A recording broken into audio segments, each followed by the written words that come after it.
ओम शांति। आज मनुष्य आत्मा मानसिक शांति के लिए बहुत सारी जगहों पर जाती है, क्योंकि आज दिन पर दिन तनाव या डिप्रेशन बढ़ता जा रहा है। नेगेटिविटी इतनी ज्यादा हाई फ्लो पे है कि व्यक्ति आज खुद को खत्म करने पे मजबूर हो रहा है। ऐसा क्यों हो रहा है? क्या हम इतने कमजोर हैं कि हम छोटी छोटी बातों में हर्ट हो रहे हैं? दुनिया अगर हमें हर्ट कर रही है, दुनिया अगर हमें बातों से या कर्मों से कमजोर कर रही है, क्या हमें खुद को खत्म कर लेना चाहिए? क्या ये सही निर्णय है? तो नहीं। सही निर्णय वो है जहां पर हम हर बात से लड़े, क्योंकि हमने लड़ाई नहीं की, लेकिन अपने अपने सारे हथियार डाल दिए। अगर व्यक्ति के पास कुछ नहीं है, लेकिन उसकी विल पावर, उसकी इनर पावर और उनके संकल्पों की पावर इतनी पावरफुल होनी चाहिए कि ये तीनों पावरें मिल जाएं तो व्यक्ति कोई गलत कदम ना उठाए। लेकिन कहीं ना कहीं आज जो एक तनाव का माहौल दुनिया में चल रहा है, भले आपको रिश्तों से मिल रहा है, आपको बिजनेस से मिल रहा है, या आपको किसी भी एंगल से मिल रहा है, हम तनाव को ले रहे हैं। लेकिन जब हम उसी तनाव को लेते हैं, हमें डील करना नहीं आता। हम बातों को, दुनिया की बातों को इजीली पकड़ तो लेते हैं, लोगों की बातों को इजीली सुन भी लेते हैं, लेकिन जब उन बातों को अपने अंदर डाल देते हैं तो कई बार वो ट्रिपल रिएक्शन देती हैं, क्योंकि हम वो बात किसी को बता नहीं सकते। और जब हमने वो बात किसी को बताई नहीं, तो आप सोचिए कि वो अंदर ही अंदर क्या होगी, दुगनी या तिगनी होना शुरू हो जाएगी। जब भी आपको लग रहा है मेरे अंदर स्ट्रेस लेवल हाई लेवल पर जा रहा है और मैं कुछ गलत कदम उठाने पे मजबूर हो रहा हूं, वहां पर अपनों का सहारा ले।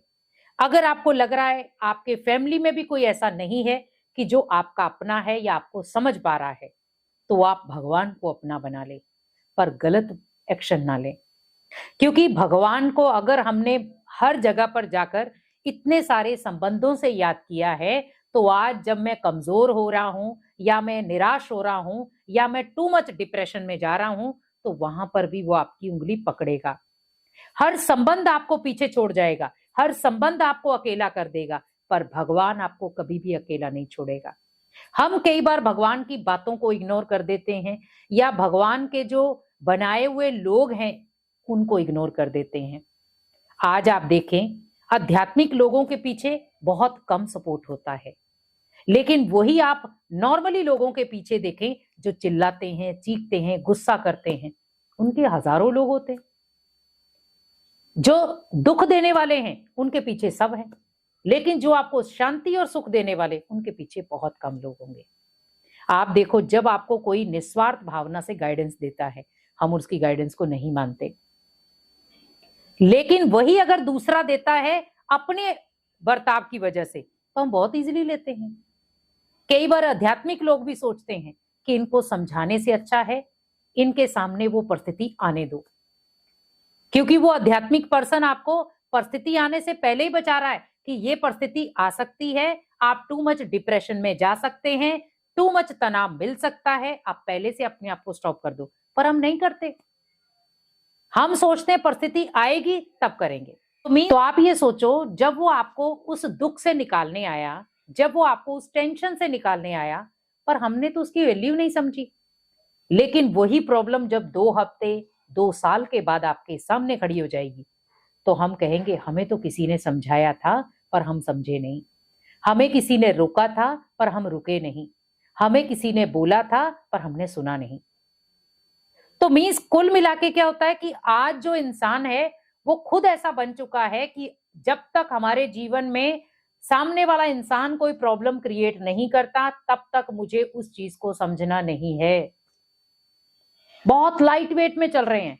लेकिन आप हमेशा याद रखें, अगर आपके जीवन में कोई आध्यात्मिक लोग जुड़े हैं, भले वो आपके खुद के घर के हों या बाहर हों, आप ये सोचो ये भगवान की ब्लेसिंग है आपके लिए, कि आपको कभी भी वो गलत एंगल पर जाने नहीं देंगे, कभी भी आपको गलत रास्ता पकड़ने नहीं देंगे, और कभी भी आपको आप ही के प्रति गलत सोचने नहीं देंगे।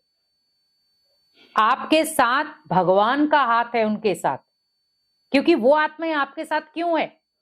क्योंकि वो भगवान की ब्लेसिंग है आपके जीवन में। लेकिन कई बार हम समय रहते उनकी कदर नहीं करते और हम समय रहते धोखा खाते हैं। तो जब मानसिक अशांति आपको मिल रही है तो उसे कन्वर्ट करना है मानसिक शांति में। तो जब आपके जीवन में मानसिक अशांति आ रही है तभी हम ट्रिगर होते हैं बहुत सारी चीजों से। अब मुझे मानसिक शांति लानी है तो कैसे लाएं? तो उसके लिए ये 3 स्टेप फॉलो करने हैं आपको। पहला, अपने मन में जो भी बातें हैं वो आप उस इंसान को बताएं जो आध्यात्मिक हो या भगवान से जुड़ा हुआ हो, या उसके भी नहीं बताना चाहते तो आप भगवान को बता दो, ताकि आप अपने मन के संतुलन को बरकरार रख सको, आप अपने आप को स्टेबल कर सको। दूसरा है, आप किसी ऐसी जगह पर जाओ जहां पर आपको लग रहा है कि यहां पर मैं खुशी ढूंढ सकता हूं। उस व्यक्ति से मिलो जो आपको खुशियां देने के लिए अच्छी तरह तैयार है, तो आप नॉर्मल हो जाएंगे। और तीसरा है, मेडिटेशन जरूर करो, क्योंकि मेडिटेशन एक रामबाण औषधि है आपके लिए, अगर आप मानसिक शांति चाहते हैं तो। क्योंकि मानसिक शांति आपको तभी मिलेगी जब आप मेडिटेशन अपने जीवन में अप्लाई करते हैं तो। और जब आपने अपने जीवन में मेडिटेशन को अप्लाई कर लिया तो आप ये सोचो, आपको कोई भी गलत डिसीजन आएगा ही नहीं, आपके माइंड में भी नहीं आएगा। आपके जीवन में भले करोड़ों चुनौतियां आएंगी, करोड़ों संघर्ष आएंगे, लोगों की व्यर्थ बातें आएंगी, आप नेगेटिविटी के शिकार भी हो जाएंगे, लेकिन आपके अंदर फिर भी एक कोना पॉजिटिविटी का रहेगा। तो उस एक पॉजिटिव कोने के साथ ही आपको अपने दिन की शुरुआत कर देनी। तो अगर आप भी मानसिक शांति चाहते हैं, अपनी लाइफ में गलत जो निर्णय हम ले लेते हैं उनसे बचना चाहते हैं, तो आप इन 3 चीजों को अपने जीवन में उतारें। जब इन 3 चीजों को अपने जीवन में उतारेंगे तो आपको मानसिक शांति मिलेगी।